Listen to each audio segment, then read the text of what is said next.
Namun ada yang nomor 5, yaitu emosinya yang labil itu kadang. Nah, kadang ya bos, tidak berhubungan juga dengan pekerjaan. Kadang kita melihat ada bos yang kerjaannya suka marah gitu kan. Ada permasalahan sedikit langsung stres, langsung marah-marah gitu kan. Bahkan tidak ada masalah aja bisa marah-marah gitu. Nah, biasanya tipikal bos yang seperti ini biasanya emosinya labil itu karena tidak ada kenyamanan atau kebahagiaan dalam keluarga. Atau yang kedua, ada traumatis yang sedang atau pernah dialaminya, sehingga itu membuat emosinya menjadi labil.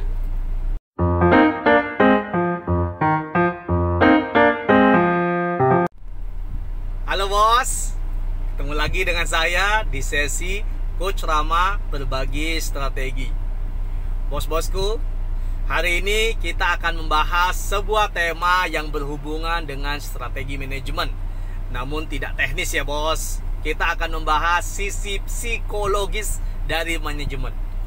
Tema kita kali ini yang akan kita angkat itu adalah stres bos sama dengan stres karyawan. Nah loh, jadi ini saya angkat berdasarkan true story yang saya alami sendiri ketika saya masuk di sebuah perusahaan menjadi konsultan strategi. Ketika saya masuk di sana, saya dapatkan pimpinan perusahaan dari perusahaan tersebut. Karena saya masuk dibawa oleh komisaris waktu itu, diminta untuk membantu perusahaan tersebut. Ketika pertama kali bertemu dengan pimpinan perusahaan tersebut, anggaplah dia presiden direktur gitu ya. Presiden direktur perusahaan tersebut orangnya sangat humble sekali. Orangnya sangat humble, sangat menghargai karyawan. Datang pagi dia sapa karyawannya, dalam meeting dia dengarkan karyawannya. Pintu kantornya selalu terbuka sehingga setiap orang akan menjadi sangat senang bertemu dengan beliau, dan beliau pun dihargai oleh karyawannya. Permasalahannya adalah 2 tahun ketika saya di sana perusahaan itu naik meroket. Tapi cilakanya bos, di tahun ketiga tiba-tiba kinerjanya mulai melandai dan mulai turun. Disitulah kenapanya nanti nggak usah disebutin ya. Nanti akan dibahas di sesi berikutnya. Tapi cilakanya adalah ketika kondisi perusahaan mulai menurun, disitulah bos ini mulai berubah. Dari awalnya beliau selalu datang sangat pagi, 7:30 sudah datang. Dan ketika dia datang, dia selalu menyambut karyawan-karyawan yang ada dengan senyuman yang cerah, sehingga membuat karyawan itu termotivasi pagi-pagi. Ketika di tahun ketiga bisnisnya mulai lesu, beliau mulai datang agak siang. Dan ketika datang wajahnya mulai mencerut, ya mulai gitu kan, sehingga membuat setiap orang sangat takut untuk bertemu dengan beliau. Dari dulunya beliau sangat diharapkan kedatangannya untuk menyapa karyawan. Sekarang karyawan ketika ketemu beliau itu langsung balik badan dan tidak mau ketemu. Nah, itulah true story tema yang akan kita angkat kali ini, yaitu adalah stres bos sama dengan stres karyawan. Jadi kita harus pahami ya bos-bosku semua, bahwa ketika kita menjadi seorang pemimpin, entah itu manajer, entah itu supervisor, entah itu general manager, atau Anda adalah board of director, bahwa stres kita itu adalah stres bagi karyawan. Karena apa bos? Karena attitude dari seorang bos itu equal dengan kinerja dari karyawan. Jadi kalau kita bicara ingin membuat karyawan itu termotivasi bos, maka yang nomor 1 harus kita lakukan adalah kita harus termotivasi terlebih dahulu. Kalau kita ingin membuat karyawan berkinerja bagus, maka kita harus menunjukkan pada mereka bahwa kita optimis dengan perkembangan perusahaan. Beda halnya kalau kita ingin buat tim kita depresi gitu kan. Nah, tinggal kita hanya muncul saja di kantor dengan wajah stres. Sehingga stres kita sebagai seorang pemimpin perusahaan akan membuat depresi bagi karyawan kita. Sehingga kita harus pahami ya bos, bahwa sebagai seorang pemimpin, stres kita itu menjadi sangat tidak produktif terhadap kinerja karyawan. Nah, sekarang kita akan masuk, kenapa sih seorang bos stres gitu kan? mudah-mudahan ada di sini ya. Kenapa saya ulas kenapa bos stres ini? Alasannya adalah agar bos-bos saya yang ada di depan ini dapat mengambil pelajaran dan juga dapat terhindar dari bahaya ini. Oke, seorang bos stres yang nomor satu itu adalah karena pernah berhasil. Jadi seperti mantan klien saya, sudah mantan sekarang ya. Mudah-mudahan cuma alumni ya. Kalau alumni nanti kita bisa reuni. Ya. Itu kan bahasa zaman sekarang ya. Jangan sebut aku mantan, sebut saja aku alumni. Karena kalau mantan kita tidak bisa bertemu, kalau alumni kita bisa reuni. Oke bos, sorry kita buat bercanda aja, nggak usah terlalu serius. Meskipun kita bahas tentang stres, tapi kita gunakan bercanda saja. Yang nomor satu, balik ke laptop ya bos. Yang nomor satu, mengapa bos stres itu nomor satu adalah pernah berhasil. Jadi kita kalau menjadi pemimpin perusahaan atau pemimpin departemen atau pemimpin divisi dan kita pernah berhasil, namun setelah itu kita gagal, sudah otomatis kita pasti akan merasa stres dan kebingungan. Nah, permasalahannya adalah stres kita karena pernah berhasil itu tidak akan menjadi produktif bagi karyawan atau tim kita. Sehingga pernah berhasil dan membuat kita stres itu adalah penyebab pertama mengapa bos stres. Yang nomor dua, mengapa bos stres? Oke, bos stres itu karena merasa timnya gagal. Nah, ada yang pernah merasa ini atau sekarang sedang merasa ini bos?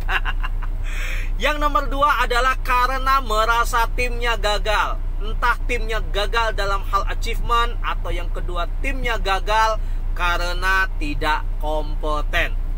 Tidak kompeten itu juga ada bermacam-macam bos. Bisa saja tidak berkompeten sekarang, atau dulunya kompeten, sekarang tidak kompeten.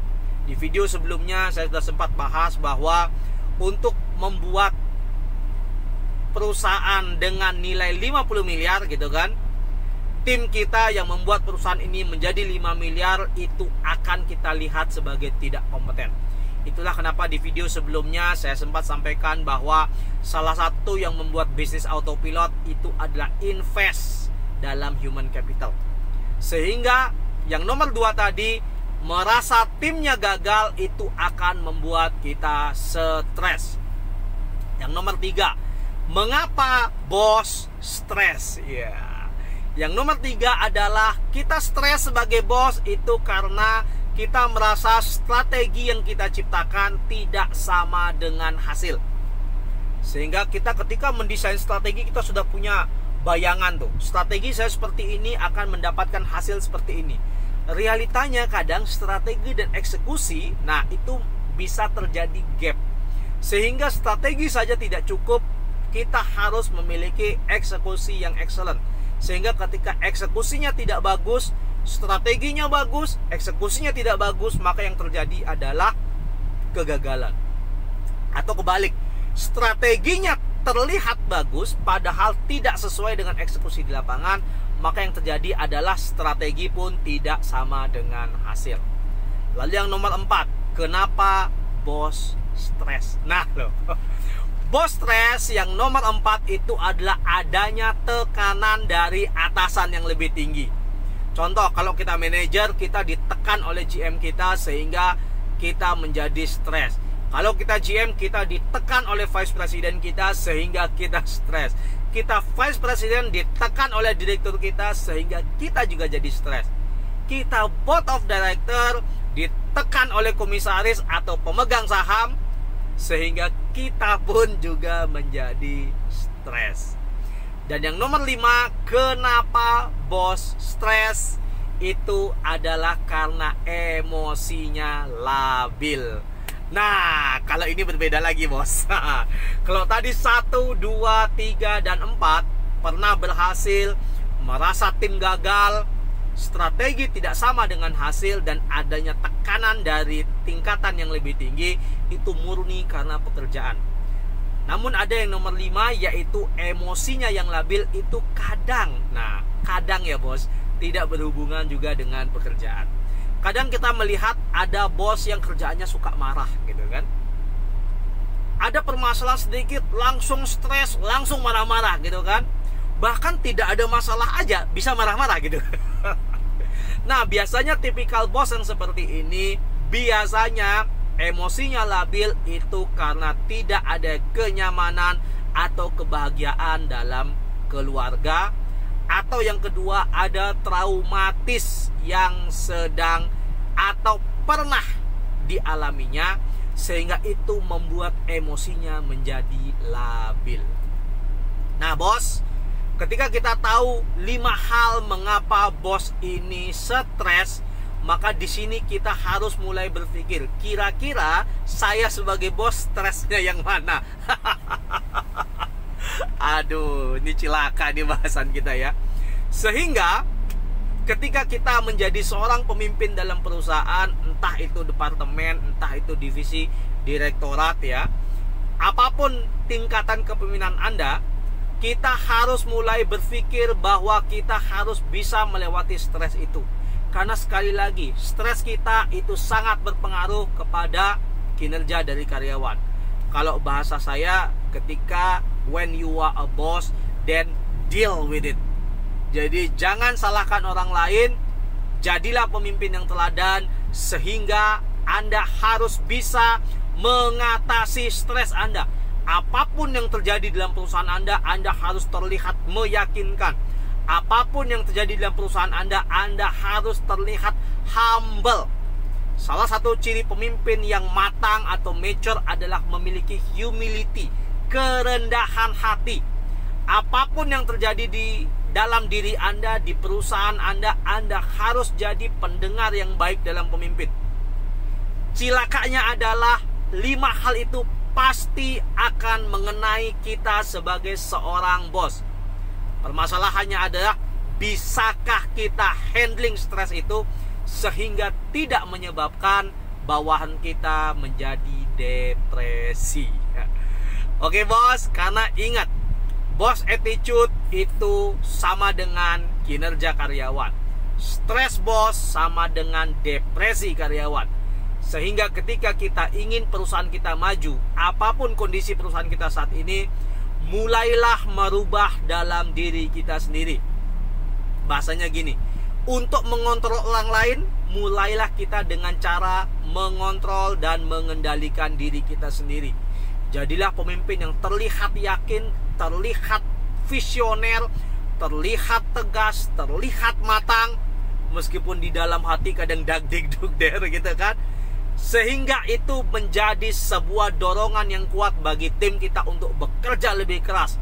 Apapun kondisi perusahaan Anda, meskipun kondisi perusahaan kita sedang turun saat ini, jadilah pemimpin yang terlihat meyakinkan untuk karyawan kita.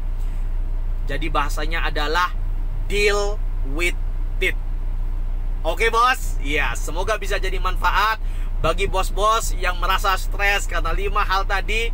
Deal with it bos, dan jadilah pemimpin yang bisa membuat turnaround. Untuk menciptakan turnaround, 50% keberhasilan itu didapatkan dari belief. Ketika kita believe, ini akan menularkan rasa optimisme kepada tim kita, sehingga tim kita bisa bekerja lebih keras.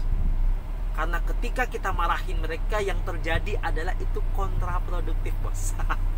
Oke, deal with it bos. Be a mature leader. Selalu tampakkan wajah Anda yang meyakinkan buat tim kita. Semoga bermanfaat ya bos. Sampai ketemu lagi di sesi Coach Rama berbagi strategi berikutnya. Bye bos, deal with it. Oke? Bye.